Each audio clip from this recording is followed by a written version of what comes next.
된 은혜로운 시간 되게 도와 주옵소서. 예수님 이름으로 기도드립니다. 아멘.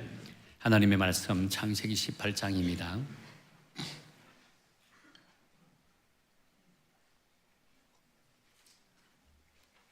22절부터 33절까지 한 절씩 교독해 나가도록 하겠습니다. 제가 먼저 하나님의 말씀 읽겠습니다. 그 사람들이 거기서 떠나 소돔으로 향하여 가고 아브라함은 여호와 앞에 그대로 섰더니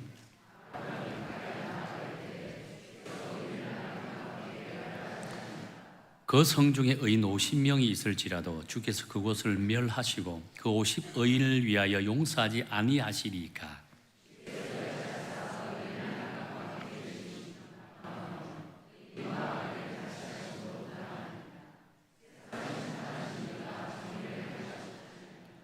여호와께서 이르시되 내가 만일 소돔 성읍 가운데서 의인 50명을 찾으면 그들을 위하여 온 지역을 용서하리라.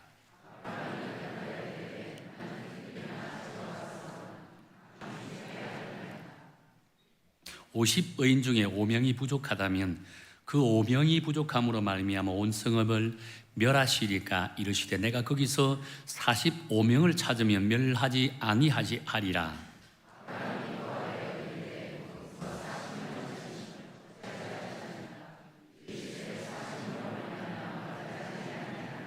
아브라함이 이르되 내 주여 노하지 마시옵고 말씀하게 하옵소서. 거기서 30명을 찾으시면 어찌하려 하시나이까. 이르시되 내가 거기서 30명을 찾으면 그리하지 아니하리라.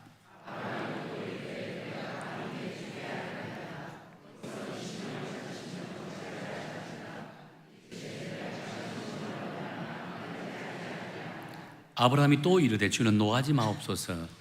내가 이번만 더 아래이리이다. 거기서 10명을 찾으시면 어찌하려 하시나이까. 이르시되 내가 10명으로 말미암아 멸하지 아니하리라. 여호와께서 아브라함과 말씀을 마치시고 가시니 아브라함도 자기 곳으로 돌아가더라. 아멘. 아멘. 지난 주간에 언론들을 통해서 두 가지 사건이 보도된 적이 있었습니다. 그 사건들로 인해서 사회적으로 큰 이슈가 되었었지요. 한 사건은 올림픽 은메달리스트, 펜싱 올림픽 은메달리스트인 남모 선수가 개입되어 있는 당했다고 할 수 있겠죠. 사기 사건이었고요. 또 한 사건은 제가 참 좋아하는 배우입니다. 이모 배우와 관련되어 있는 마약 사건이라고 할 수 있습니다.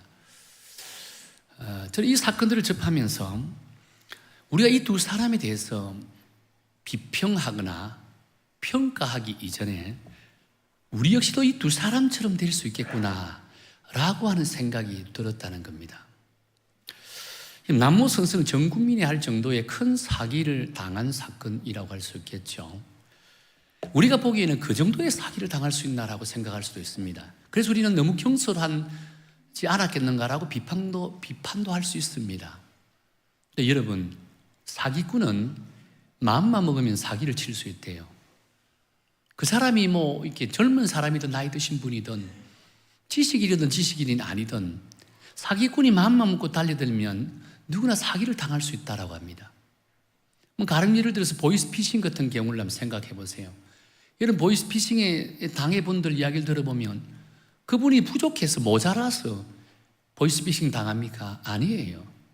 그 보이스피싱 당하는 분들을 보면 남녀노소를 불문하고 또 어떤 사람들, 사회적으로 엘리트 계층에 있는 사람들도 쉽게 보이스피싱에 넘어가는 것들을 보게 된다는 겁니다. 지금 현 시대가 이래요. 현 시대가 참으로 악한 모습을 가지고 있는 것을 보게 된다는 거예요. 이모 씨의 마약 사건도 마찬가지입니다. 요즘요, 이 마약이라는 존재가 이제 우리 일상생활 가운데 가까이 다가왔다는 거예요. 인터넷을 통해서 얼마든지 마약을 구입할 수 있다는 거예요. 이 마약은 요즘 젊은 청소년들 속에서도 이제 파고들고 있다고 합니다. 여러분의 자녀들 가운데 청소년 자녀들이 있더라면 여러분 유심히 한번 살펴보세요. 너무나도 쉽게 이 마약을 접할 수 있는 것이 오늘 이 시대의 모습, 특히 우리나라, 우리 민족의 모습이라고 한다는 거예요. 저는 이 두 사건을 보면서 참으로 마음이 아팠습니다. 우리나라의 미래가 너무나 암울해지는 그런 모습을 보게 된다는 거예요. 세상은, 민족은 시대가 지날수록 건강해져야 되고 밝은 사회가 되어야 됩니다. 그것도 어찌된 일인지 물질이 풍요하고 잘 살면 잘 살수록 이 민족이 흘러가는 방향을 보면 마치 소돔과 고모라 성을 닮아가는 그런 참으로 안타까운 모습을 가지고 있다는 거예요. 물론 이 문제는 우리나라만의 문제가 아닙니다. 선진국일수록 더 많은 경제적으로 풍성함을 누리는 나라일수록 이런 일들이 더 많이 일어나는 것을 보게 된다는 겁니다. 왜 그럴까요? 오늘 우리가 함께 읽었던 본문의 사건의 배경이 되는 도시가 어떤 도시죠? 소돔과 고모라 성이 이 사건의 배경이 되는 도시잖아요.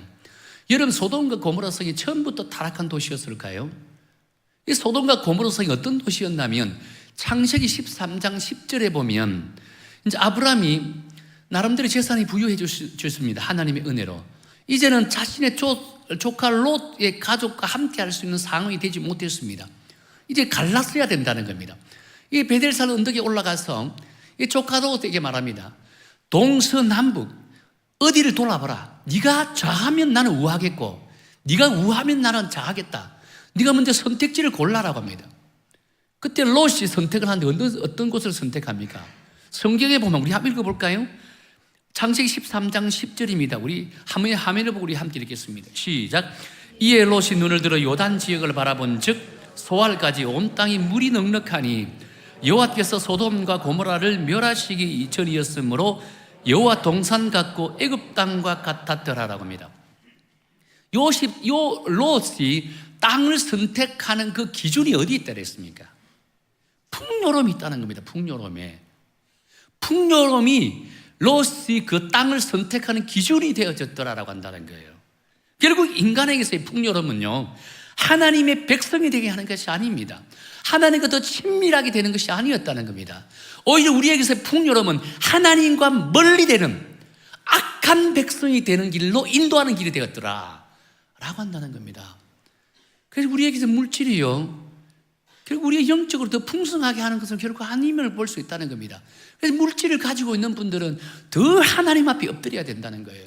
자칫 우리가 악한 길로 인도함을 받을 수 있기 때문이라는 겁니다. 분명한 사실은 물질은 하나님이 우리에게 주신 은혜입니다. 축복입니다. 그런데 그것을 잘 관리해야 은혜의 선물이 되지, 잘 관리하지 못한다면 오히려 그 물질은 우리에게 악한 도구가 될 수 있다는 거예요. 이 세상이 지금 그런 거예요. 이 민족이 지금 그런 겁니다. 이 시대, 지금 이 시점만큼 우리 민족이 이렇게 풍요로움을 누릴 때가 있었습니까? 그렇지 않잖아요. 그런데 지금 이 시점, 물질의 최고처럼 풍요로움을 누리는 이 시점에 우리 민족의 정서를 한번 보세요. 사회적인 윤리적인 기준을 보세요. 이전에 힘들고 어려울 때보다 과연 더 나은 도덕성을 가지고 있습니까? 윤리성을 가지고 있을까요? 결코 그렇지 않다는 거예요. 그래서 오늘 이 시대는요, 그 어떤 시대보다 풍요로움이 넘치는 시대이기 때문에 우리는 소돔과 고모라 성을 기억해야 된다는 거예요. 뿐만 아니죠, 이 소돔과 고모라 성을 가슴에 품고 온 힘을 다하여 중보기도한 이 아브라함의 중보기도를 우리는 배워야만 한다는 거예요. 이런 의미에서 오늘 우리가 함께 읽었던 이 본문의 말씀은요, 중보기도에 대해서 이 교과서와 같은 말씀이라고 할 수 있습니다. 오늘 읽었던 창세기 18장 말씀의 사건은 이렇게 시작하죠. 하나님께서 두 천사를 데리고 아브라함에게 직접 찾아가셨습니다. 그리고 아브라함에게 두 가지 예언의 말씀을 주게 되는데, 첫 번째는 내년 이맘때 아브라함의 아내 사라를 통해서 아들을 낳을 것이다 라고 하는 예언의 말씀이었습니다. 또 한 가지 예언은 소돔과 고모라 성을 멸망시킬 것이다, 심판하실 것이다 라고 하는 심판에 대한 예언의 말씀이었습니다. 아브라함은 지금 자신의 조카 롯이 어디 있습니까? 소돔과 고모라 성에 거주하고 있다는 겁니다. 그 이야기를 들었던 아브라함의 반응이 어땠을까요? 저는 성경을 통해서 묵상해 보면서 아브라함이 하나님으로부터 소돔과 고모라 성에 대한 심판을 경고받았을 때, 예언의 말씀을 받았을 때 단순히 자신의 조카 롯을 살리기 위해서 하나님 앞에 간절히 매달리는 것이라고는 하지 않습니다. 물론 자신의 조카 롯을 위해서 기도했겠지만 본질적으로는 이 소돔과 고모라 성을 가슴에 품고 기도하는, 절규하면서 기도하는 모습이지 않겠는가라고 본다는 거예요. 한번 볼까요? 22절부터 23절까지 우리 함께 읽도록 하겠습니다. 시작. 그 사람들이 거기서 떠나 소돔으로 향하여 가고 아브라함은 여호와 앞에 그대로 섰더니 아브라함이 가까이 나아가 이르되 주께서 의인을 악인과 함께 멸하라 하시나이까 라고 합니다. 이는 곧 아브라함이요 하나님 앞에 서서 자신의 조카 롯을 위한 기도가 아니랬죠. 뭐라고요? 소돔과 고모라를 위해서 중보 기도를 하고 있더라는 겁니다. 그 두 성을 가슴에 품고 하나님 앞에 기도하고 있는 모습이 있는 거예요. 아마 이 기도가 성경에 나오는 첫 번째 중보 기도라고 할 수 있습니다. 뿐만 아니라 이 첫 번째 드린 중보 기도에는요, 중보 기도의 핵심 원리가 다 담겨 있는 것을 보게 된다는 거예요. 그래서 오늘 저와 여러분은요, 이 본문의 사건, 특별히 아브라함의 중보 기도를 살펴보면서 이 시대, 정말 악해지고 타락해지고 죄악된 이 시대를 가슴에 품고, 이 민족을 가슴에 품고, 이 지역을 가슴에 품고, 믿음의 공동체를 가슴에 품고 절규하는 심정으로 중보 기도해야 될 우리가 가져야 될 믿음의 자세가 무엇인지 이 한번 살펴보기로 한다는 겁니다. 하나님이 기대하는, 하나님이 원하시는 중보 기도를 드렸을 때 하나님은 우리에게 은혜와 축복을 주시는 것을 이 말씀을 통해서 깨달을 수 있다는 겁니다. 그래서 올바른 중보 기도, 하나님이 기대하는 중보 기도를 드릴 때 하나님의 영광이 드러난다는 사실을 깨닫고 이 말씀에 근거해서 온전한 중보 기도자로 세움받으시기를 예수님 이름으로 축원합니다. 첫 번째, 그렇다면 세상을 품는 중보 기도자가 되기 위해서는요, 하나님과 긴밀한 관계를 가져야 된다. 신뢰 관계가 형성되어야 한다 라고 말씀하고 있다는 겁니다. 하나님을 감동케 하는 중보 기도자는요, 우선 아브라함처럼 하나님과 깊은 신뢰 관계가 되어야만 됩니다. 하나님께서는요, 당신과 긴밀한 관계, 신뢰 관계가 형성되어 있는 자의 그 기도에 결코 막지 않으신다는 겁니다. 그런 자에게 당신의 비밀을 알려준다라고 말씀했거든요. 한번 볼까요? 아모스 3장 7절입니다. 우리 화면을 보고 우리 함께 읽도록 하겠습니다. 시작. 주 여호와께서는 자기의 비밀을 그 종 선지자들에게 보이지 아니하시고는 결코 행하심이 없으리라. 하나님이 판단하고 하나님이 결정하고 하나님이 행하실 때는 당신에게 가장 친밀한 자에게 그 사실을 알리겠다는 겁니다. 뿐만 아니죠. 우리 오늘 17절 말씀을 한번 볼까요? 17절입니다. 우리 화면을 보고 읽겠습니다. 시작. 여호와께서 이르시되 내가 하려는 것을 아브라함에게 숨기겠느냐라고 한다는 겁니다. 하나님께서는 당신의 사랑하는 백성인 아브라함에게 자신의 속마음, 자신의 비밀된 이야기를 하겠다는 겁니다. 소돔과 고모라 성의 멸망은 하나님만이 알고 있는 비밀입니다. 하나님만이 알고 있는 안타까움입니다. 그것을 아브라함에게는 공유하겠다는 거예요. 왜? 내 사랑하는 백성이고 내 사랑하는 믿음의 자손이기 때문입니다. 여러분은 속마음을 누구에게 나눕니까? 여러분이 가지고 있는 속 비밀을 누구에게 나누죠? 한두 번 만난 사람에게 여러분 속마음을 나눕니까? 한두 번 만난 사람에게 내 속마음, 내 비밀을 나눈다면 그 상대는 뭐라고 이야기하겠습니까? 왜 나에게 이런 말 하지? 정신 나간 사람 아이가? 라고 이야기할 수 있다는 거예요. 오히려 내가 나눴던 속마음, 나의 비밀이 나에게 꼬투리가 될 수 있다는 겁니다. 이전 교회에 이런 집사님이 계셨습니다. 이분은 청소년 사에게 대단히 관심이 많았던 분이었습니다. 여집사님이신데, 근데 한 성도님 한 분이 이제 중보기도 세미나가 있는데 그 함께 참석하자라고 했습니다. 이분도 기도에 대한 관심이 있기 때문에 중보기도 세미나에 몇 분의 성도님들이 함께 참석을 했습니다. 한국에서 유명한 중보기도 세미나인데요. 근데 이 중보기도 세미나의 특징이 뭐냐면 자신의 죄를 모든 사람들이 보는 데서 공적으로 회개하는 시간이 있습니다. 이 사람도 회개하고 저 사람도 회개하니까 이 집사님도 마음에 이제 도전을 받을 때 분위기에 휩싸였던 것 같아요. 그래서 모든 사람들이 그날 중보기도에 참석한 모든 사람들 앞에서 자신의 죄를 고백했습니다. 근데 그 죄가 대단히 수치스러운 죄입니다. 근데 이제 문제는 어디에서 생겼냐면요, 중보기도 세미나를 마치고 이제 돌아왔습니다. 돌아오는데 함께 참석했던 사람들이 그 내육을 퍼나르기 시작했다는 겁니다. 어찌 될까요? 이분이 교회 견딜 수 있을까요? 견디지 못합니다. 자기의 수치가 드러났기 때문에요. 그리고 교회를 옮겼습니다. 교회를 떠났다는 거예요. 왜 이런 일이 일어날까요? 제 고백은, 우리의 속마음은 대충 지나다고 해서 고백해서는 안 됩니다. 나누어서는 안 된다는 겁니다.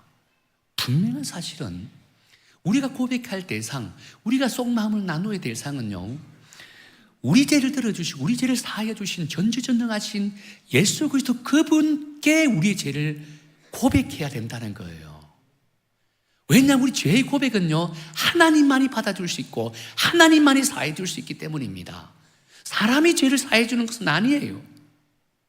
본질적으로 하나님께 나누어야 된다는 겁니다. 물론 내가 속한 모임이 성령으로 인해서 아주 친밀한 관계가 형성되어 있는 곳이라면 내 죄에 대해서 고백할 수 있습니다. 공개적으로. 그렇다면 그 죄의 고백이 함께 은혜가 되고 함께 죄의 고백하는 시간이 되어진다는 겁니다. 그런데 친밀하지 않는 고백, 성령으로 하나 된 그런 모임이 아닌 이상은 결코 우리가 죄의 고백을 해서는 안 된다는 겁니다. 도리어 그 죄의 고백이 나의 발목을 잡는 안타까움이 될 수 있기 때문입니다. 사람은 여러분, 이해의 폭이 좁습니다. 사람은요, 상대의 아픔에 대해서 온전히 공감하는 사람이 별로 없습니다. 도리어 그것이 나에게 약점으로 잡고 있을 수 있고 꼬투리로 잡을 수 있다는 겁니다. 그렇기 때문에 여러분, 사람에게 어지간하면 속마음 드러내지 마세요. 완전치 않은 인간이기 때문에 그로 인해 내가 시험 들 수도 있고 상대가 시험 들 수 있기 때문이라고 할 수 있다는 겁니다. 이렇게 한다면 여러분, 속마음을 나누지 말아 한다고 해서 우리가 너무 이렇게 인간관계가 매정한 관계가 되지 않겠는가라고 생각할 수 있는데, 속마음 나눌 수 있습니다. 전제 조건이 뭐라고요? 성령으로 하나 된 모임일 때.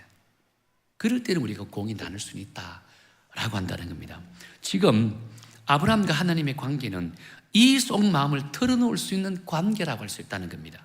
사실 아브라함이 처음부터 이토록 하나님과 깊은 신뢰 관계가 형성된 것은 결코 아닙니다. 아브라함은 또 실패의 사람이었고 아브라함도 대단히 부족한 그런 사람이라고 할 수 있다는 겁니다. 어느 정도 부족한 인간이었냐면 자신의 아내를 위해서는 자신의 아내까지 누이라고 속일 수 있는 그런 인간이었습니다. 심지어 애굽 바로 왕에게 자신의 아내를 갖다 바쳤잖아요. 어찌 이런 인간이 믿음의 조상이 될 수 있을까요? 아브라함도 처음에는 세상 사람들과 똑같은 사람이었습니다. 세상 사람들과 똑같은 행동을 했습니다. 우리보다 더 비참한 인간이었다는 거예요. 자, 그런데 이런 그가 완전히 달라졌다는 겁니다. 이런 인간이 달라지기 위한 결정적인 사건이 하나 등장한다는 겁니다.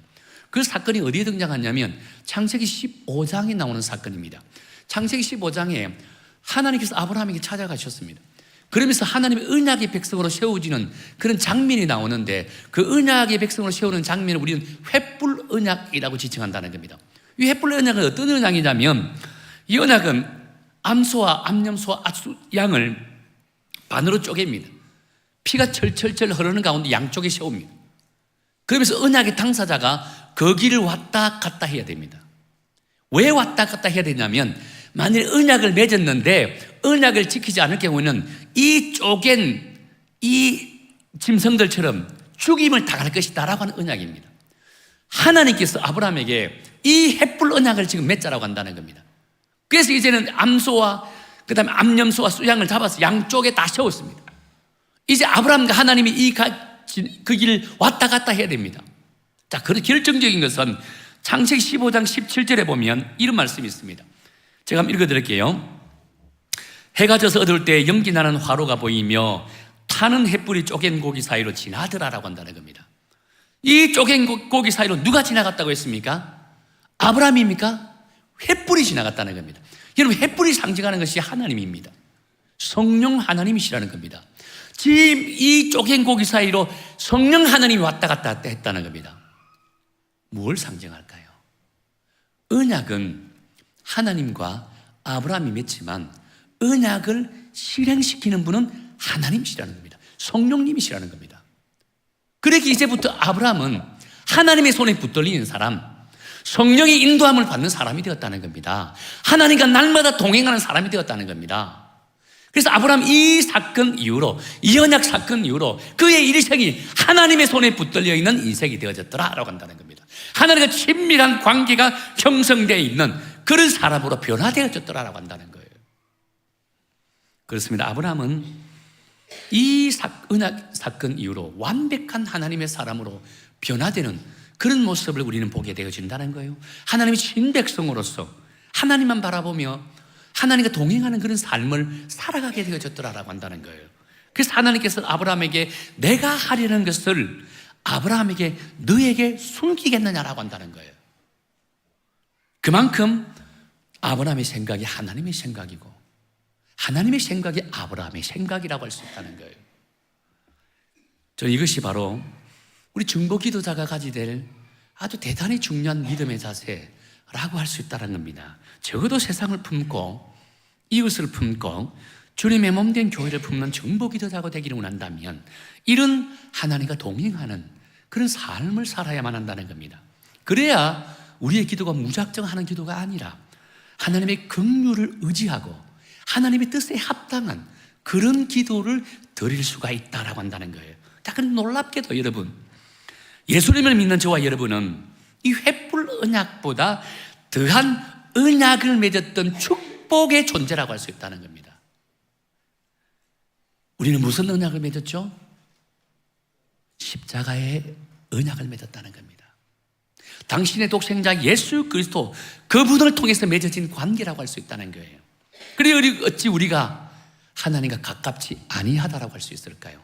아브라함보다 훨씬 더한 관계 속에 매여 있다는 겁니다. 아브라함은 짐승들을 통해서 언약의 관계를 맺었지만 우리는 하나님의 독생자 예수 그리스도를 통해서 주님이 십자가에 못 박혀 돌아가심을 통해서 하나님과 우리 사이에 언약의 관계가 형성되어졌더라라고 한다는 겁니다. 그 예수님을 믿는 자에게는 이제부터 하나님이 함께 하실 것이고 성령이 너의 인생을 책임져 주실 것이다라고 하는 약속의 말씀까지 받아들였다는 겁니다. 그렇게 지금 여러분이 살아가는 삶은 여러분의 삶이 아니에요. 성령 하나님이 여러분의 삶을 주도해 나가고 있다는 거예요. 여러분의 행동 하나하나, 여러분의 입술을 통해서 쏟아나오는 모든 말들마다 성령 하나님이 주도하에 있다는 것입니다. 이 얼마나 놀라운 은혜이자 축복이라고 하지 않을 수 있을까요? 분명한 사실은요, 당신의 독생자 예수 그리스도를 통해서 맺어진 그 친밀한 언약의 관계이기 때문에 우리 역시 세상을 품는 그런 중보 기도자가 될 수 있다는 거예요. 그렇게 오늘 저와 여러분은요, 아브라함의 절규처럼 이 죄악의 도성인 이 민족과 이 지역을 가슴에 품고 절규하는 심정으로 하나님 앞에 나가는 축복된 중보 기도자가 되어야만 한다는 겁니다. 그럴 때 하나님 우리를 통해서 이 민족이 살아나고 이 지역이 살아나고 무엇보다 이 믿음의 공동체가 하나님이 기뻐하는 그런 공동체가 될 줄로 믿으시길 바랍니다. 또 한 가지는요, 세상을 품는 중보 기도자는 이 그리스도를 닮은 겸손한 자가 되어야 된다라고 했습니다. 27절 우리 함께 읽어볼까요? 우리 27절입니다. 시작.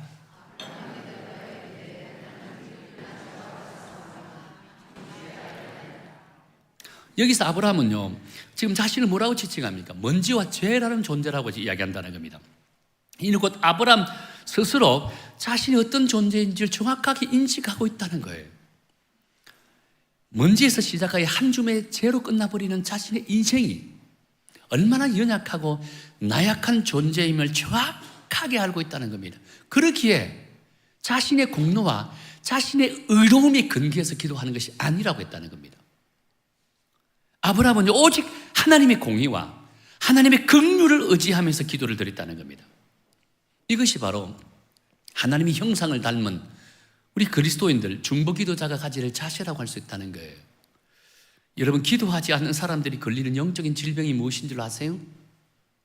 자만심, 교만함이라고 할 수 있습니다. 기도 없이도 살 수 있다라고 하는 이 자만심이 가장 큰 질병이라고 할 수 있다는 거예요.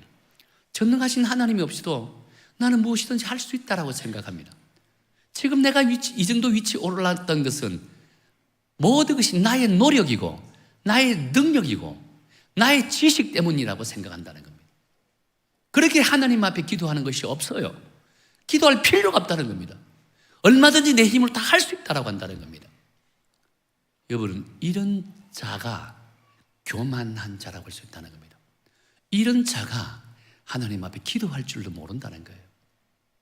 그래서 하나님 앞에 가장 교만한 영적인 질병이 바로 이 자만심, 교만심이라고 우리 그렇게 이야기를 할 수 있다는 겁니다.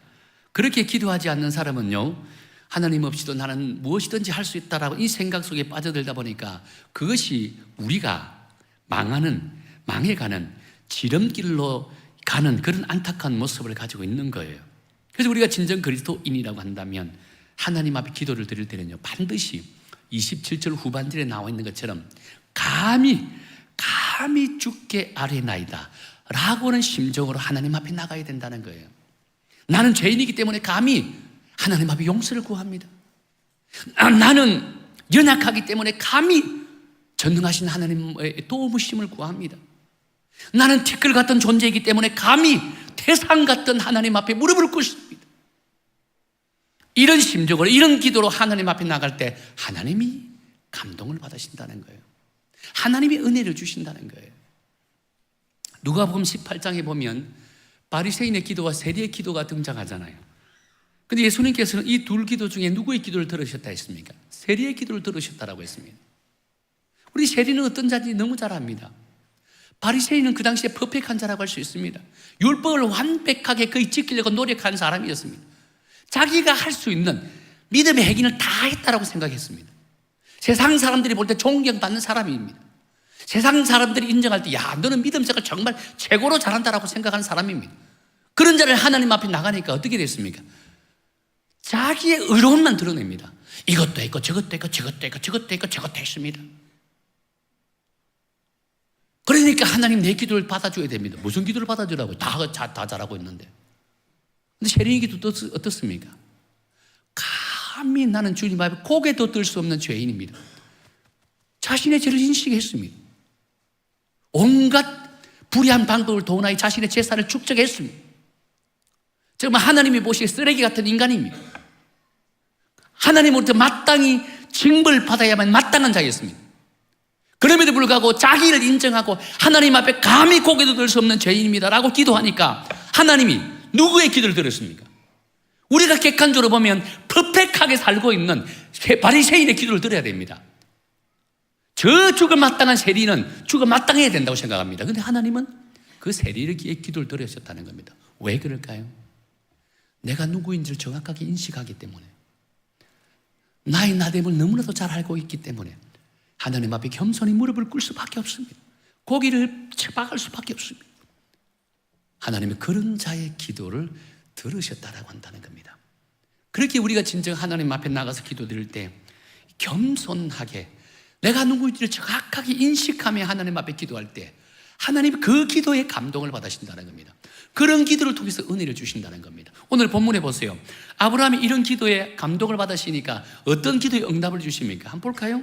24절 이하에 보면 아브라함은 하나님께 기도하기를, 이게 뭐라고 기도합니까? 중보 기도를. 소돔성에 의인 50명만 있으면 멸하지 아니할 수 있습니까? 멸하지 않게 해달라고 기도하잖아요. 그때 하나님께서 뭐라고 대답합니까? 그렇게 하겠다는 겁니다. 또다시 45명의 의인만 있으면 이 소돔 땅을 멸하지 않게 해달라고 하니까 하나님 뭐라고 이야기하면 그렇게 하겠다는 겁니다. 이번에는 30명만 있으면 이 소돔 땅을 멸하지 않게 해달라고 기도하니까 그렇게 하겠다는 겁니다. 나중에 20명, 10명까지 내려가게 되잖아요. 하나님 그렇게 하겠다는 겁니다. 오늘 성경에 보니까 놀랍게도 하나님께서는 아브라함의 중보 기도에 단 한 번도 노라고 하지 않았다는 겁니다. 모든 기도에 그렇게 하겠다는 겁니다. 예스 해줬다는 겁니다. 여러분, 하나님은 공의로우신 분이십니다. 놀랍게도, 그런데 놀랍게도 아브라함의 중보 기도로 인해서 그 공의가 긍휼하심으로 변화되었다는 겁니다. 분명 하나님은 한번 결정 내리면 반드시 그것을 이루시는 분이십니다. 근데 오늘 본문에 보니까 소돔과 고모라를 심판하기로 작정했죠. 근데 아브라함의 중보기도를 들으시고 심판의 기준을 의인 50명에서 45명, 그리고 40명, 30명, 20명, 10명까지 낮춰지게 되어졌더라라고 한다는 겁니다. 저는 이것이 바로 중보 기도자만이 누리는 축복이라고 할 수 있다는 거예요.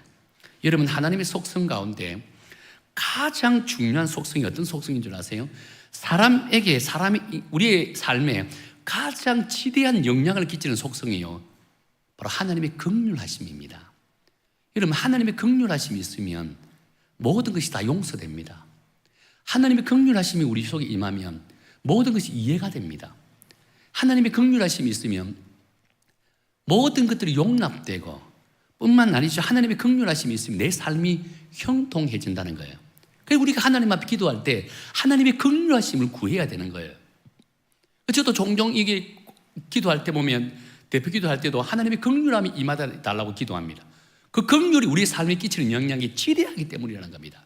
오늘 본문에 아브라함의 중보 기도를 들으시고 하나님께서 공의로운 하나님으로서 소돔과 고모라 성을 멸망하려고, 심판하려고 했다는 겁니다. 그런데 아브라함의 중보 기도를 들으시고 하나님의 공의가 뭐로 바뀌었다고요? 하나님의 긍휼로 바뀌었다는 거예요. 얼마나 놀라운 이 기도의 능력이라고 할 수 있을까요?